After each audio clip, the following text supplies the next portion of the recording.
Hi, good morning. Welcome back to my channel. Thank you for being here. My name is Cynthia. Maybe that's going to be what my thing that I say every time is just that. Just that simple. Hi, welcome back to my channel. My name is Cynthia. Thank you for being here. Maybe that'll be what it is. I think I pretty much say that every time anyways without meaning to repeat it. So happy eclipse. It's been a full moon eclipse in the sign of Pisces, and there's been a lot of impact, I think, probably for most people in the collective to some degree, right? In this collective or in any tarot community collective on YouTube. People who are tracking and following readings and things like that are probably kind of tapped into this kind of stuff.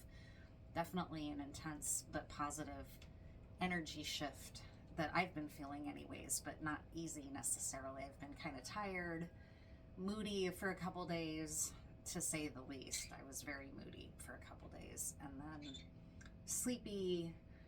You know, last night I woke up in the middle of the night, which is something I almost always do anymore, but got to kind of go stand under the moonbeams and howl. I didn't actually literally howl, but I howled in my heart, right? So I just wanted, the only thing that's kind of coming through here, all my stuff that I like to put on. The only thing that was kind of coming through, but it's a big one, is criminality, which is a topic of interest to me and comes through quite a bit in my readings and lots of other readings.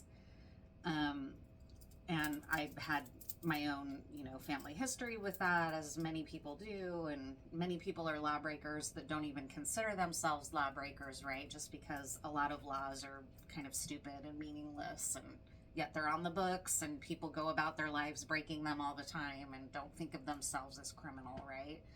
So the main thing that was coming through is that I personally, as a reader, have been kind of on this journey of like, how much like scandalous content, if I'm tapping into something that's highly scandalous and like juicy or whatever, like how much of that am I going to just embrace and go with it? And how much do I want to try to not do that or whatever? Because there's a lot of, I don't know, there's some part of me, maybe, I guess, that doesn't want to feel like I'm gawking or like I'm being a rubbernecker into something like that. But that's my personal thing. And when you're doing this kind of work, you're trying to do what people want and need and not what you are comfortable with, right? So that's been kind of part of my little journey with this channel, is like, well, when the readings come out and it's something that I'm like, oh my God, this seems so scandalous and like high drama and everything, it's like, well, that's going to help someone. It doesn't matter what you perceive, right? It's get your own ego concerns out of the way and just channel the message. So I'm getting more and more comfortable with that all the time. And the thing that's coming through quite a bit is the Adelson case. Donna Adelson, Wendy Adelson, Charlie Adelson, and then Sigfredo, Luis, and Catherine are the other three people that were involved in carrying out this contract killing of law professor Dan Markel. And this happened way back in 2014. It's an old case, but all of the murder convictions have been slowly or quickly, depending on your take, unfolding. And it's pretty much every single person that was involved in this conspiracy is going down one after another, like dominoes. And the intriguing thing about the case, and why it helps me feel good about doing these kinds of readings when they come out, and what's probably going to come out today, is that the Adelson family, like much crime, they're highly wealthy, privileged people, okay? They are white, they're highly educated. The dad is a dentist, the son is an oral surgeon, Wendy herself, the widow's, the murder victim's wife, is also a law professor and went to Cambridge, and like they're beautiful people, right? Like they all have kind of looks and academia and wealth, and they're just the beautiful people, right? The people that are, you would consider untouchable, sort of, in terms of crime and the law. Well, they're not untouchable. They're very slowly being brought down by this crime of murder.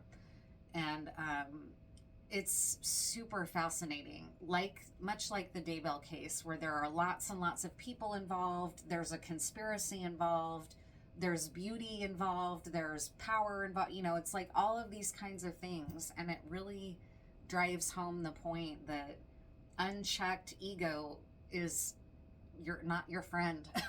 Okay, it's your enemy. Like these, I just was listening to a podcaster talking about that. They had on two of the Charlie Adelson. He's one of the murderers, the brother of the brother-in-law of the victim, and an oral surgeon. One of the guys was saying in this interview, like, anyone is capable of committing a violent crime. It just takes a moment of impulse and a highly heightened triggering event for the person, right?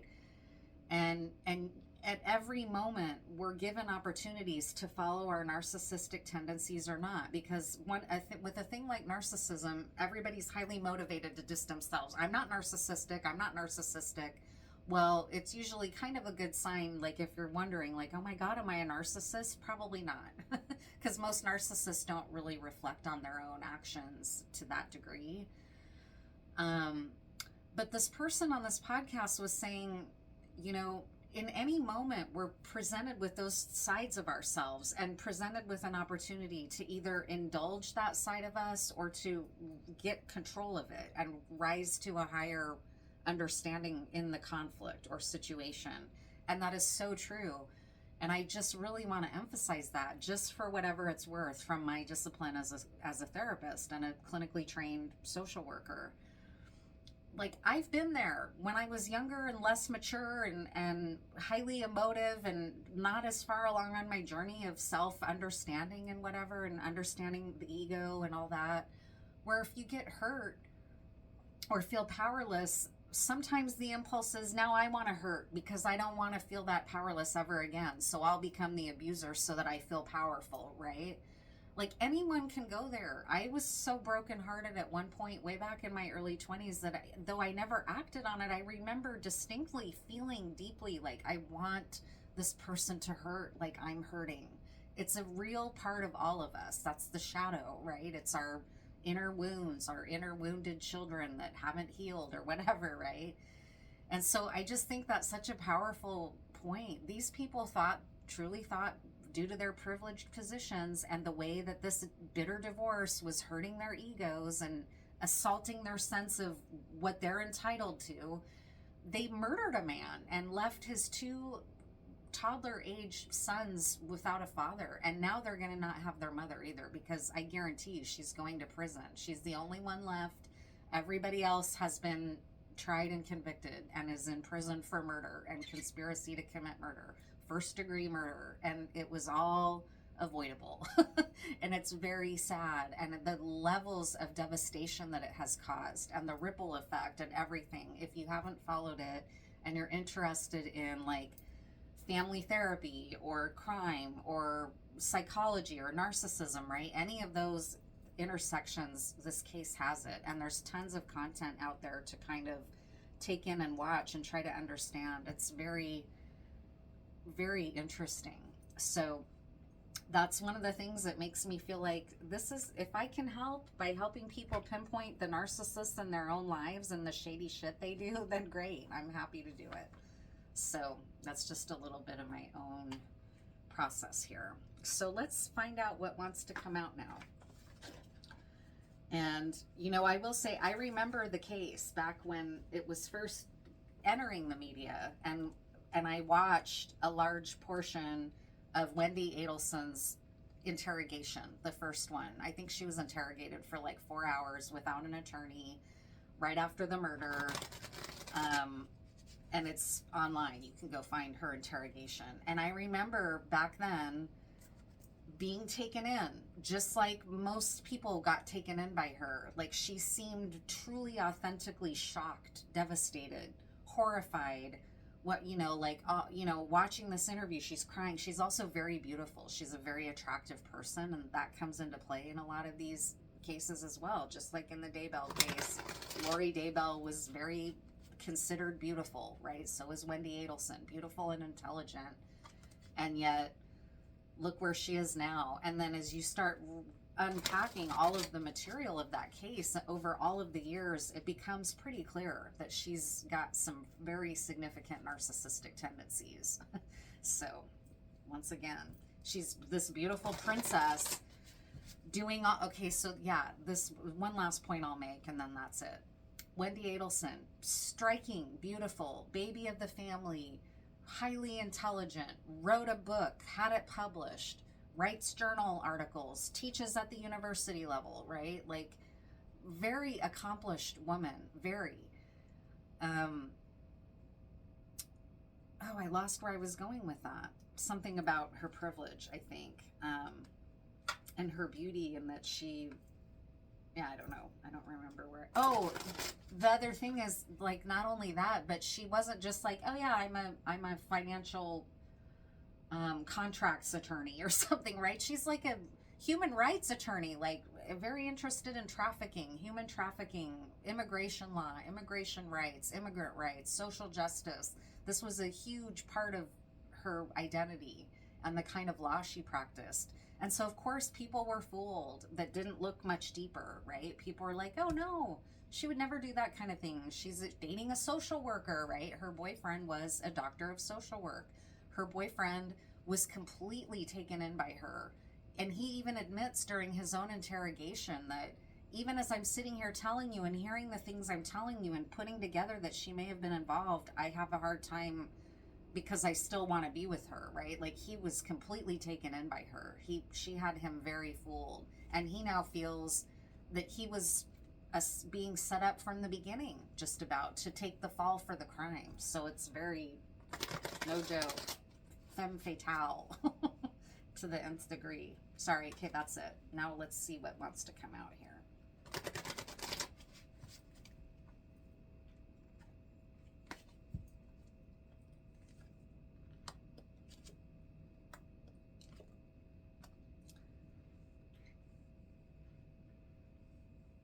There's some sort of a brutal conflict over money and family. So, okay, that's what we're talking about right here. Money was a big part of the whole reason the crime even occurred is because Wendy Adelson was going through a very contentious divorce, and they hired a hitman to take out her ex because they were fed up with him asserting his parental rights. Basically, that's all it was. And it's very, very sad. So now we're looking at a situation like that here. There's a highly conflicted, charged, even brutal dispute and watching and suspicion going on over family and wealth. And this Knight of Pentacles may be you trying to work your way through this and stay grounded through it all. What's the Knight of Pentacles here?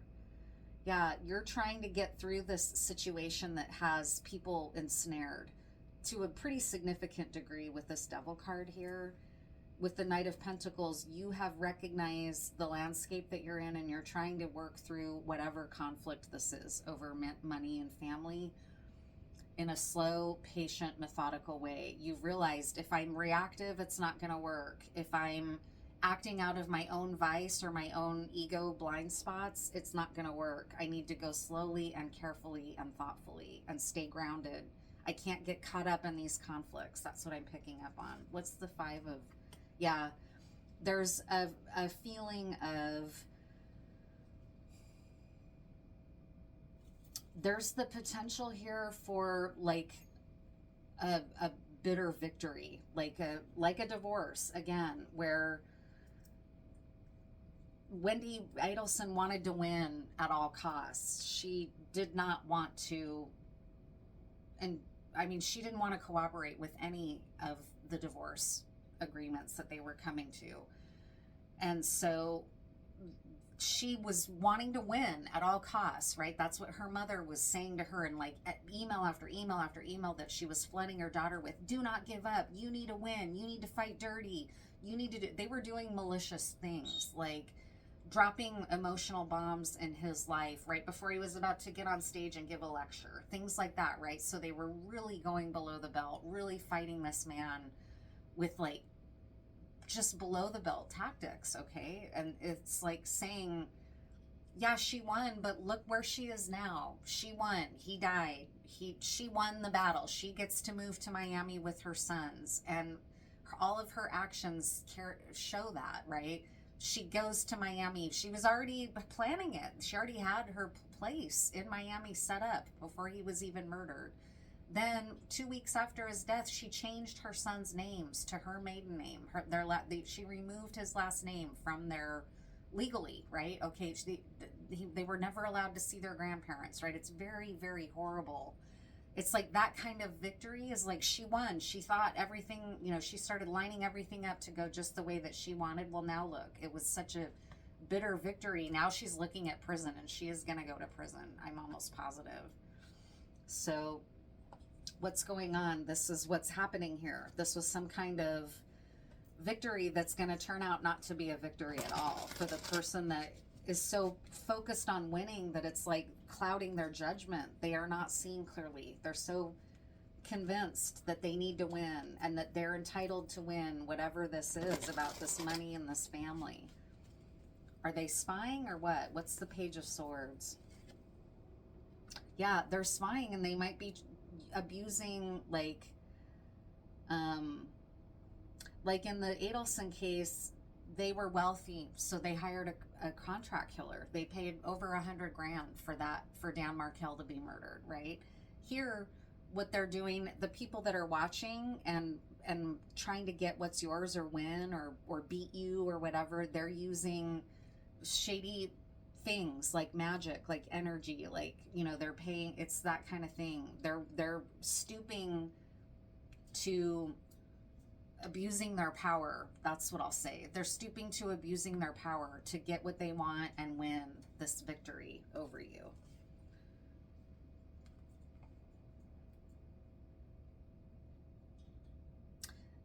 They don't want an even and fair distribution of things, but that's what's on the table here. So this might literally be a divorce, and we're picking up on a contentious divorce, much like the Adelson Markel divorce was, that ultimately resulted in him being murdered because of it.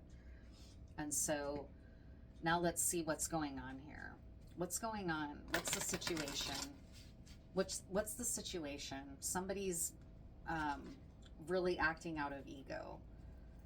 They're blinded by their desire to win and this is, again, something like Donald Trump. Donald Trump's ego was so hurt that he lost the election that he incited a rebellion because his ego could not tolerate the loss. That's narcissism. So instead, he incited hundreds and hundreds and thousands of people to do his bidding, and then, it's like that kind of stuff.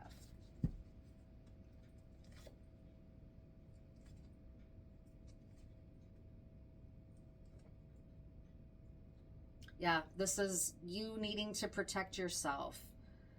There's a lot of back and forth right now. You're either a masculine or this is you, this Queen of Cups, or you're in a dispute with the Queen of Cups, and you're competing right now for either material assets or a home or the children, right? A Ten of Pentacles can mean all of those things: a family life, a beautiful home, wealth and money, all of that. And you're talking about the distribution of those things.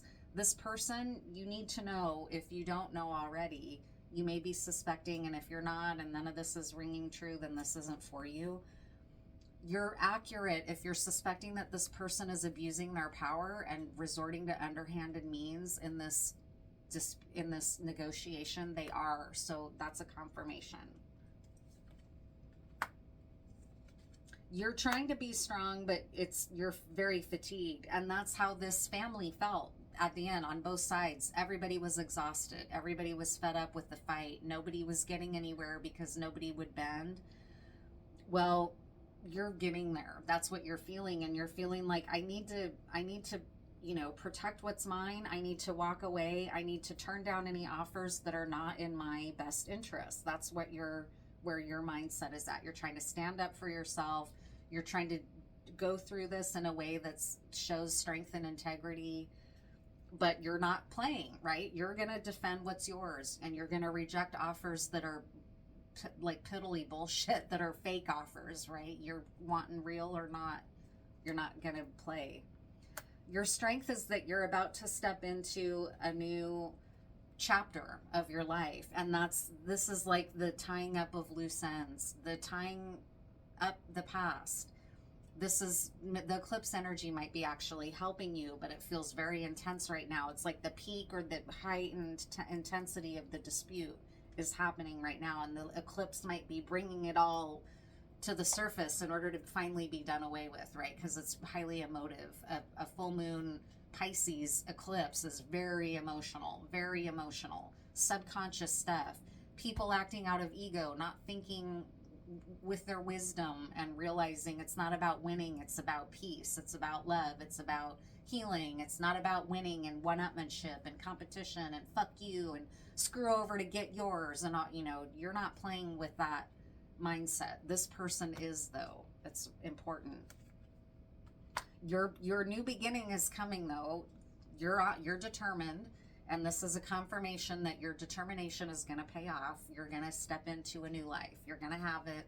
You're not going to lose everything in this, is what this is saying. It's assured, but you're tired and worried, right? And just like, fuck, I'm just trying to hang on, right? That's where you're at. Yeah, this has been heartbreaking for you. It's been heartbreaking for you. It's an opportunity to step into the new and put this all behind you, but it's a fucking heartbreak and a half. This is it. You're doing the wise thing, though. You're facing things. You're grieving. You're trying to move on. You're trying to do the best thing. And by all accounts, when you go back in, again, to use the Adelson example, that was Dan Markel. He also sounds like he could be pretty arrogant and rigid. So I'm not trying to just, you know, sanctify him as if he was a saint. He contributed to the conflict, okay? But at what point, you know, he had to fight dirty because Wendy was fighting dirty. So then he's like, okay, if that's, the gloves are going to come off then finally. But you can even hear it like in recorded voicemails that he's leaving her. He's trying so hard to be diplomatic. He's trying so hard. He fought so hard to convince her, don't leave. Like, don't do this. Don't tear our family up. She has a right to divorce him, right? I'm not saying no, women should never leave their husband. I think she felt in his shadow. I think she felt he was not respectful of her work. I think, and those are all real, right? Like, those are legit things for any woman to be frustrated with. You have realized this is a heartbreak. The other parties are like, this is an ego wound and I'm fighting back from ego. You're like, no, I just want to grieve and heal and move on. You're not in the same league as this person, okay, in terms of your maturity. Yeah, you're motivated to heal and you're going to heal. You just need to stay in your integrity. I know that's hard. It doesn't mean you can't take the gloves off though, right? And be like, because again, using that example, Dan Markel was like, okay, here, trying to just concede to make the divorce be over. But finally he started being like, look, this is not okay with me. My kids are getting farther and farther away from me in this equation, and I'm not okay with that. So this is where I draw the line. You're not going to relocate and take the kids with you. You're going to stay here. She was miserable in that town. So that's where the uncompromising stuff started. Finally, when he started realizing she's fighting dirty, she's not trying to act in good faith, she's alienating my children from me, he went balls to the wall and uncovered that she was committing fraud in the divorce, and for an attorney that was going to be very significant to her career. That's where it was before he was murdered, was that he had made the, preparation to, we're going to file this motion, this is going to come out, it's going to be revealed that you committed significant financial fraud in this divorce, and that could potentially hurt her legal career. Well, he got murdered literally 2 days later. Okay, so I know I keep referring to that as an example, but this is where this kind of shit can go. So maybe this is like a warning for you that you're on the right track. Keep doing what you need to do, which is face the pain, face the hardship, stay in your integrity. You're getting really exhausted. Maybe had Dan not revealed to her what she was doing, I don't think so. I think it was all in motion and it was going to happen no matter what. But healing is your objective. And so that is the healthy objective. the people that are spying, that are trying to dig up dirt on you, that are trying to corner you, that are trying, like, they're not going to succeed. This is heartbreaking, though. It's very sad. Like the Adelson case, the sad truth is the grandparents, the sons, right? It's very heartbreaking. What happened just caused total devastation.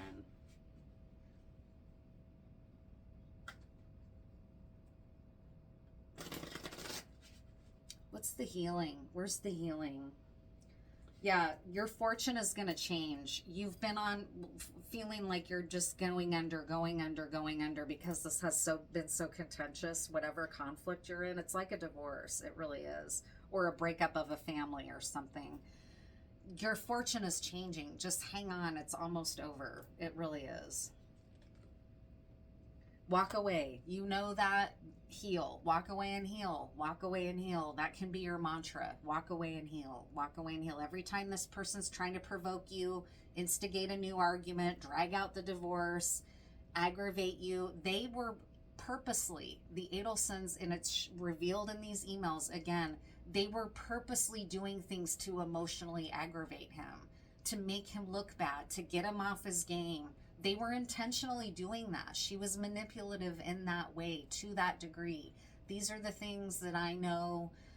I've had a similar experience, I'll just say, in my own recent disillusion of my partnership, my romantic partnership.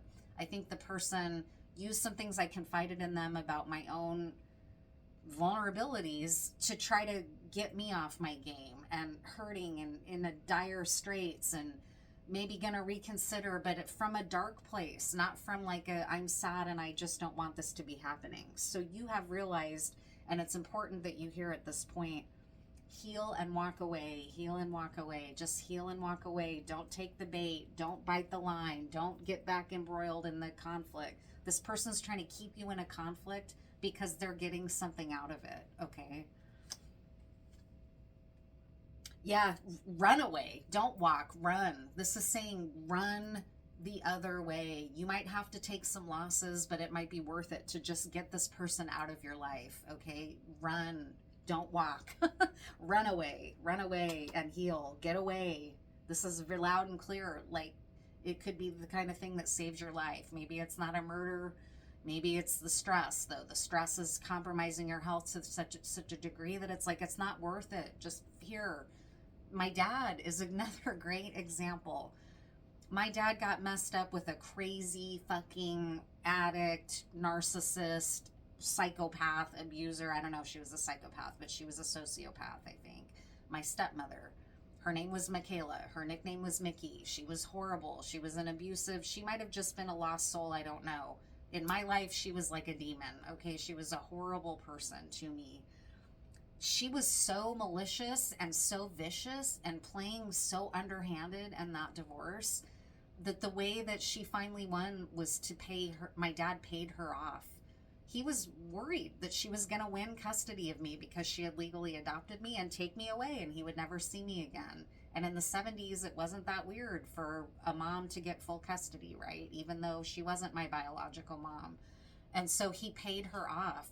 The Adelsons thought about trying to pay off Dan Markel, but instead, I don't even think they made that offer. I think they just decided to murder him instead. So, because they didn't want to deal. They didn't want to share the grandsons with him. He was an inconvenience for them. Walk away, run away, get away from this, get away. It's not worth everything it's doing to you, right? It's best to just try to tie this up ASAP. Is that the Hierophant? Yeah. And work within the frameworks that you already are of the legal institution, of the court system.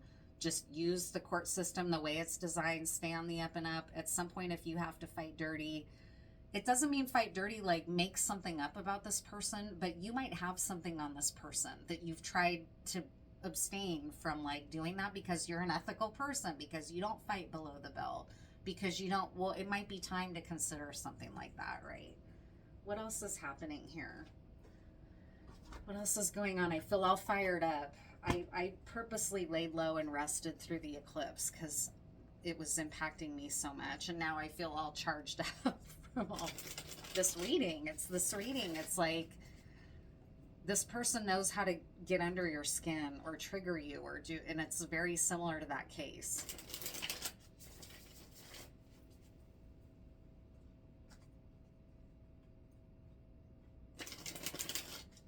It may be frustrating because it may feel like everybody's got this person, or if this person has everybody fooled. That's coming through. You might feel like, fuck, this person has everyone convinced that I'm this horrible. Well, don't worry about it. It's not even, that's like one of their hooks that they have in you, is that you're maybe trying to prove yourself that you're not about. Don't worry about it. Just go. You just need to get out of here. The rest will sort itself out. Just like this whole case, right? It's all coming out. It's taken a while. It's taken years. This was like 10 years ago now that this murder took place. Everybody's going down like dominoes, so it's happening. So just know that, right? What happened? What is this actually? Yeah, conflict. Boom, right there. This is major fucking conflict that you're trying to get yourself out of. It's got you all out of sorts. You're all out of alignment. You feel like you're running out of energy, you're running out of steam, this person's like maybe attacking you from all sides, and you're like, fuck, I just want it to end. I just want this conflict to end. I'm exhausted. It's very important that you protect yourself. You've got to maintain and stand your ground and protect yourself. Like, say your mantra, heal and walk away, heal and walk away, heal and walk away. Just do the minimum responding that you can, right? This person is not nice. This person is not a nice guy. They're never going to be acting in good faith. Whoever you're in this conflict with, they are not like you, okay? They're not going to play in good faith. They're not going to be ethical and above the belt. They're going to fight dirty. You seem to be grasping that at this point, right?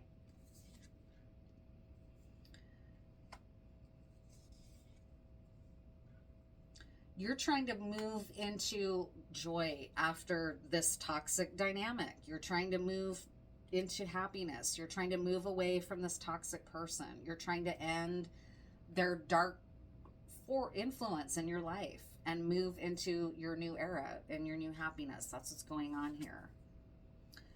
There's a lot of communication going back and forth, and this is what's coming through, is that you might be right now in the middle of a bunch of email exchanges or voice messages or texts going back and forth that's got you back in the conflict energy, and you're like, ah, like all activated, right? That's what's going on in the present moment. Yeah, and it's got you really yourself, it's hurting your self-image. It's hurting your, like, what's wrong with me that I can't get this accomplished? Like, why does this keep... It's because this person's not playing fair, and you're trying to play fair, is what I think is happening. And so you keep, it's like hurting your sense of self. They might be really successfully playing your emotions, like saying you're being unfair, you're being abusive. That might be, I mean, that's a classic narcissistic move, is to get under your skin so much that you think you're being the jerk. And now oh, I'm sorry, you're right, let me do, and then later you're like, wait a second. That's a really classic narcissistic move. Yeah, this person is, like I said, they're pulling out all the stops. They're using your vices. They're messing with your emotions against you. And that's why this death magic card is here. They're like, it feels like they're being like a death like a dark magic, dark practice. Sorry, I don't know why I'm having trouble getting that out. It's like they feel like an evil villain or a super villain to you. That's the word I was looking for. They're not, but that's what it feels like. They feel all powerful. They're distorting your sense of, like, you have a good community around you. That can be a helpful thing to remember, is that you're not in this alone. You have a support system that's helping you fend this off, that's helping you get through this, that's helping you find your way to the end. Don't forget, rely on them. Don't engage with this hater that's trying to fuck with your sense of peace. Don't engage. Heal and walk away. Let your community help you, right? Yeah, because You can't, this is so perfect. I love it. You're fucking unattaching for this person is like an energy suck, like a succubus or an incubus that's come into your life. It doesn't have to be literally, but that's the effect that they're having. And if you're not familiar with those terms, look them up. They're harvesting your energy. They're playing on your emotions. They're making you feel insecure and they're gaining from it, okay?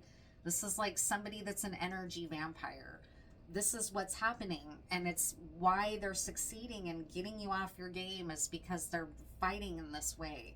This is your wake-up call to be like, don't even let them into your energy. Don't let them, when they're sending you these messages designed to frustrate you, serenity now, right? Like Ben Stiller's dad. You almost need a mantra like that to just be like, no, I'm not engaging. I'm not engaging. I'm healing and walking away. You're literally almost there.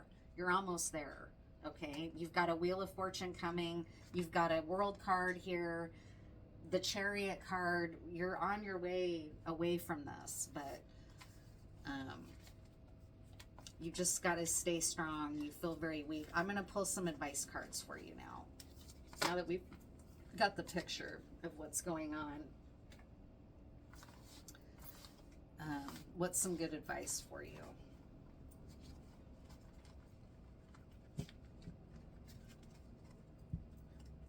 What's some advice for you now that we know this? I'm glad I'm doing this reading because I feel really, it's making me feel really energized. I can tell that doing the reading is the right thing for you. So I'm really feeling confident that this is going to reach the right people. That's a good feeling. Sometimes a reading will be so distressing that it's like, God, I hope this reaches someone. And I don't feel that way. I feel like this is like, yes, this is a part of what you need to hear and be shored up for the final push, right? Oh my God. The final push. It might look something like that, right? Like, holy shit, everything's about to go off.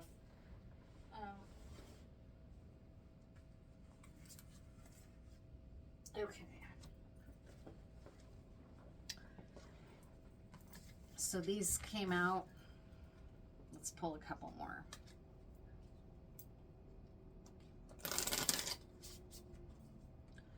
What else is some advice for you?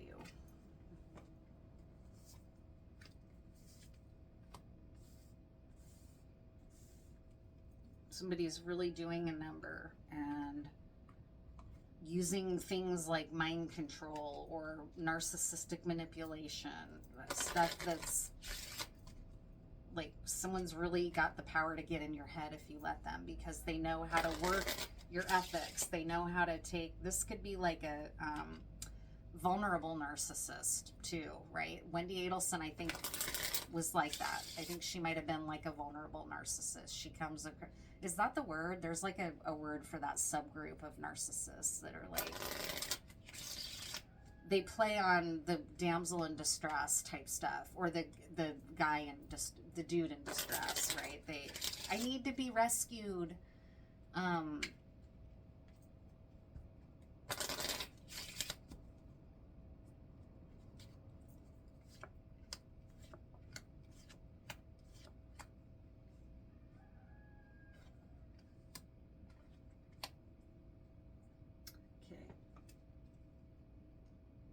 Advice for you. So we have alien here, which is interesting in the upright. Egg. So there might be something about fighting over a birth or a child. We've got boogeyman in the reverse. This is from Halloween, and it strikes me as timely as well because we're entering fall in the Northern Hemisphere and we're approaching Halloween. It's the next holiday. We've got Mask, which is from Friday the 13th. It looks like Jason Voorhees and his mother. So that mother was a highly involved, overprotective mother that turned her child basically into a serial killer. He was, I think, like born with some type of deformity or something, and that's why he wears the hockey mask, if I remember right about And it's like that. Like I was just saying, the damsel in distress. Like Wendy Adelson had her parents wrapped around her finger, and they were problematic too. I'm not trying to say that she was this evil mastermind and everybody else were innocent victims. They were problematic also, but it might be something like that. That there's people involved on the other side of things that are using really sticky, no boundaries, like high manipulation. Jason Voorhees' mom is creepy as fuck. If you watch those movies, she's creepy. Oh my God. I haven't watched those in forever. And then Harvest, which again is fall energy. So this is a very important time. You're right in the thick of this. This has got children involved again. There might be something about having a sick child, because Jason Voorhees was a sick child, and yet the mom made it a million times worse and pretty much turned him into a murderer, right? Children of the Corn, they're evil kids, right, that become murderers. Alien is a birth that's actually an alien that comes out of that guy's stomach. It's not a baby, right? It's an alien birth, basically. So there's something going on about, I don't know what that is. I'm just seeing it as a theme and I'm reporting on it. So I'll just say that. Okay, so what we have going on, let me read from the book now to just make sure. We've got egg in the upright. This is advice that we asked for from Alien. Take care when peering into the unknown. So that's right. You've got to be very careful, because you're fighting an enemy here, because let's just be real, the person you're fighting is a fucking enemy, okay? You've got to look at it like that. You might be trying to be like civil, blah, blah, blah, like Dan Markel was. Well, what he didn't know was that Wendy and her family were plotting to fucking murder him, okay, for quite a while. And so,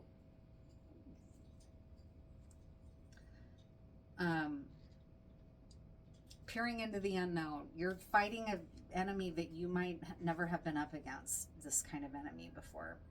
It's not always clear that we're only at the beginning of a situation. The stranger the circumstance, the less able we are to predict the way it can evolve over time, with potentially shocking results. Gut-wrenching decisions may be forced upon us when we have limited means with which to respond. But any new encounter, no matter how awful, can prove to be a crucible that helps us recognize our inner strength. Take care when peering into the unknown. So you've got this. You're strong enough to handle it. You are. That strength card had you worried about whether you're going to be able to get through this. You are. And then that community card that came through, profound love and respect is the driving force here. Don't lose sight of the people who truly do love you. Don't let this abuser get into your head space and fuck you all up, because it's not going to work on your, you can't listen to them. You can't let them suck you into like, oh, try to be civil at this point. I don't want to fight anymore. Like that. They're lying. Okay. They're trying to fool you. You've got to be prepared to protect yourself. Get your house in order, cleanse your space, clear out clutter, get serious, look at the facts, see this for what it is. This person's not fighting fair. Stop trying to let them take you in, right? We've got Boogeyman in the reverse.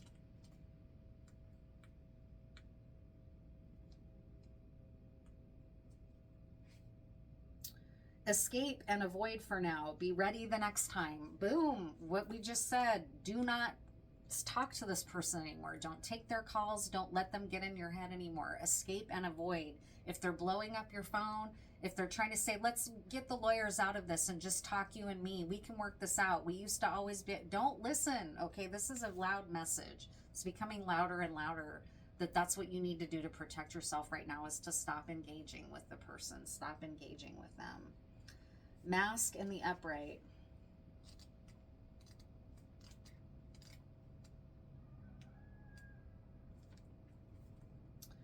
Who is anyone really? Behavior and demeanor can disguise an identity as well as any mask. Those with an agenda may be those we least suspect, especially if we encounter them in a jovial atmosphere or scenic circumstances. If, like the camp, I can't remember what the name of Jason's camp is, but yeah. If deception is revealed, it may come in such a piercing, sudden moment of recognition. We had known the truth all along. Be wary of misdirection. The signs are there to be seen. You can't make it up. This is just coming in duplicate now. They are not playing fair. Even if they're showing up in a pretty little bow and a nice little package, using their feminine wiles or masculine wiles or whatever to get back into your, they know they've got your number, and that's why you need to avoid them. Stay away. They don't fight fair. They're not ethical. You are. They're going to keep using that ethics against you like a vulnerable narcissist would. Harvest in the reverse.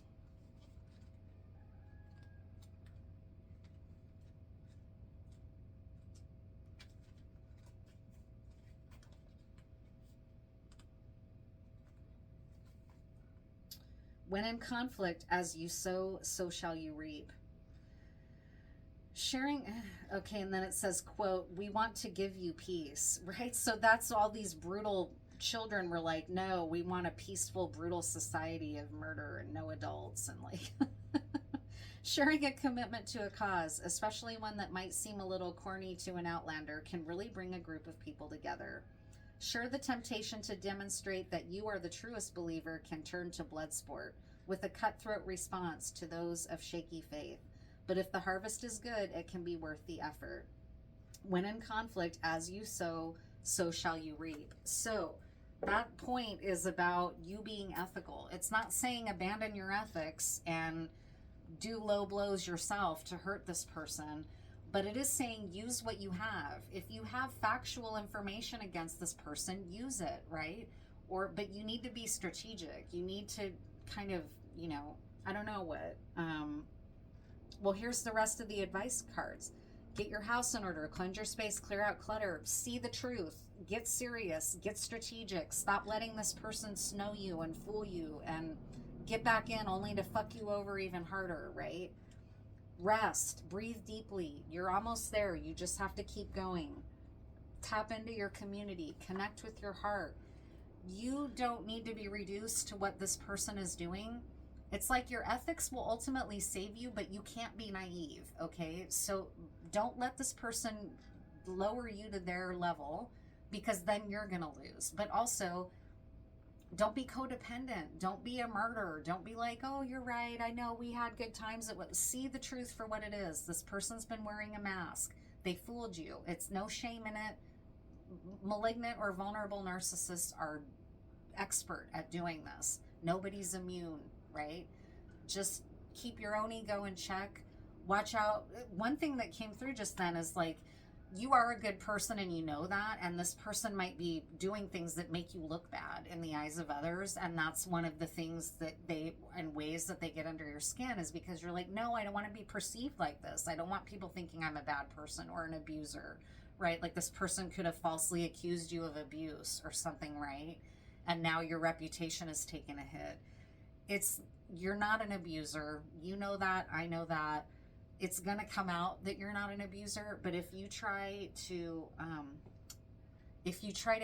start scrambling around and let this person get under your skin and start reacting out of your own ego, that's not the way. You've just got to be solid on your own and stop listening to their hooks getting in you, right? Does that make sense? What are some final pieces of advice here? And then we'll call this reading good. What's some final advice? And then I'm also going to pull, what do you have to look forward to? So first card is, what's some final advice for dealing with this situation as it currently stands? Final advice. Final advice. And then what do you have to look forward to once this is over and you're in your new era, your wheel of fortune has turned and now you're on the top? What is that going to be like? What's a glimpse into what you have to look forward to once this is finally resolved? All that glitters. So let's see, what does this say now? What are the messages of these cards? So final advice, final wrapping it up message about the current circumstance is never-ending story. Card 37. I think I know where this is going, but let's see what it says.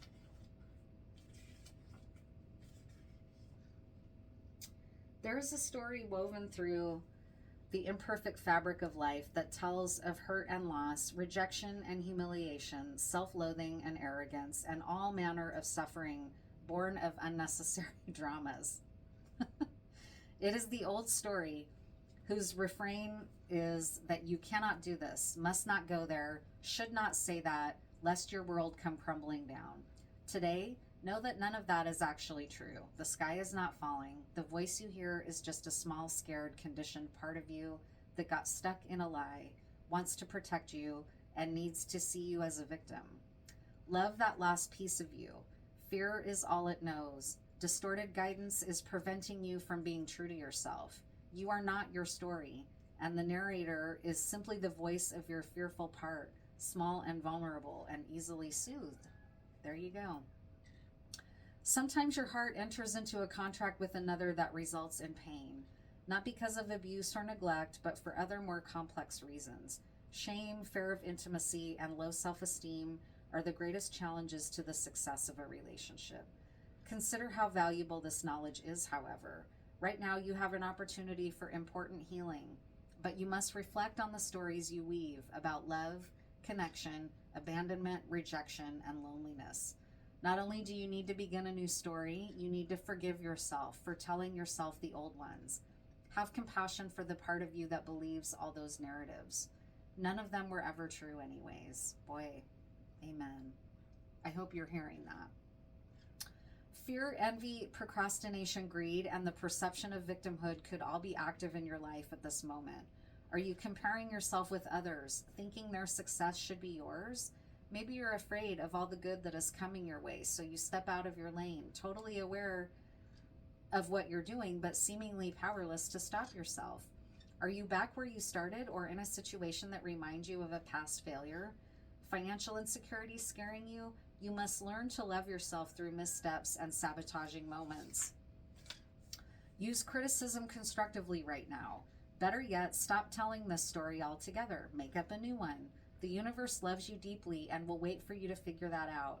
Tell a new story and success is all but guaranteed. You can do it. Okay, and now what do you have to look forward to when this is all over? Card number 16. This has a little bit of a warning in it too, though, I think.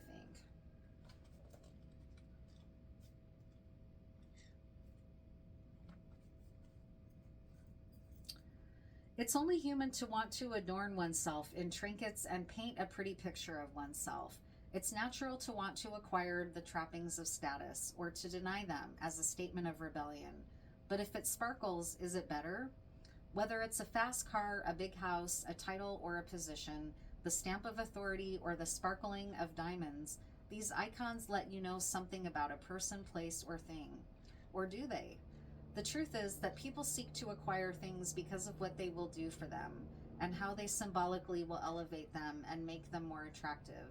This card signals that it's time to see beyond the adornments and probe underneath the surface. Learn to recognize the masks people wear and the motives underlying them. Imagine that all that glitters is gone.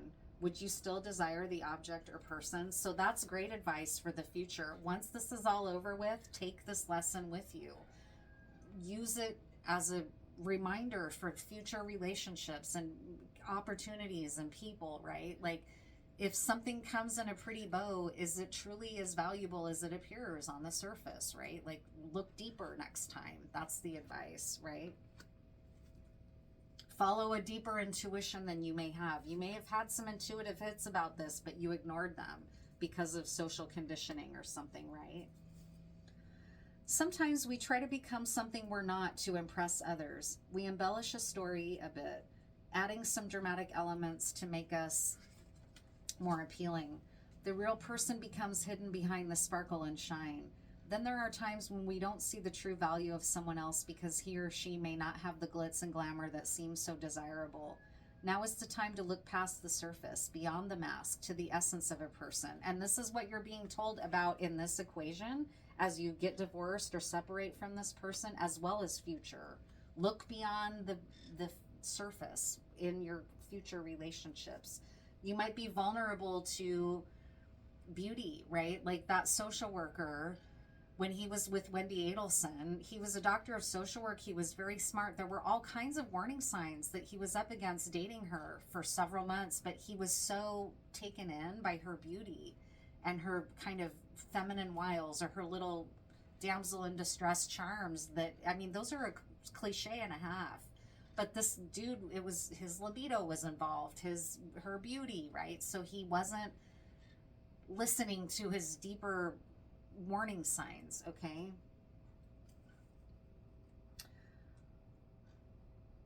There are times when we don't see the true value of someone else because he or she may not have the glitz and glamour that seems so desirable. Now is the time to look past the surface, beyond the mask, to the essence of a person. Who that person is, not what he or she can give you, is important. See beyond the glitter and look for the inner glow. Use the eyes in your heart. Let go of artifice and let what is authentic shine. Sometimes an opportunity looks so good that it glitters like gold and you just can't resist it, especially when it appears others are doing so well and have hit the mother lode. During the American gold rush, everyone hurried west to find their fortune and then deserted entire towns after the mining depleted the gold veins in the earth. So too can you deplete yourself as you chase after the latest shiny thing that has caught your eye. There's a mercurial quality to your present circumstances. Pay no attention to those who chase after fool's gold. Resist the temptation to be jealous of others. What they have achieved may not be the true success you seek, so don't compare yourself to them. You see only the surface right now, only the sparkle. Be assured that you will experience your own shining moment if you stick to what you know. All that glitters may not be gold for you. So that's, I mean, this has been a really painful lesson. It's like it's driving that point home because it doesn't want you to have to repeat a painful cycle by making the same mistake. So let's say this is you when you're going through a divorce. Let's say you're masculine. I didn't pick up on a masculine or feminine here, but I'm just going to use masculine as an example. Let's say you're a masculine and you're going through a divorce, and it's been a very brutal, hard lesson because you fell super hard for a succubus, someone really beautiful, but who was basically an energy vampire, who was taking all your money, taking all your energy, controlling you, whatever it becomes, right? Something toxic. So you get out of the situation, but then because this whole divorce process is so painful, you step right into another one. A beautiful person who seems very gentle and feminine and knows how to maximize their feminine wiles. And then it's like a carbon copy experience. That happens to people. It happens because painful lessons are hard to see yourself all the way through. So we're presented with an opportunity. Do I want to keep learning this lesson and see it all the way through and complete it and healing and all that? Or do I want to allow myself to be distracted and sucked into another cycle of the same thing, right? People do that. That's just what it is. This is what it's telling you. Watch out. Maybe you're dating again and you're vulnerable because you're so hurt right now about this that you're vulnerable to just doing a repeat. And it's saying, slow down, look closely, look deeper, carry this lesson with you. Don't forget it, right? So that's it. I hope you enjoyed, and I'll see you in the next one. And be safe out there.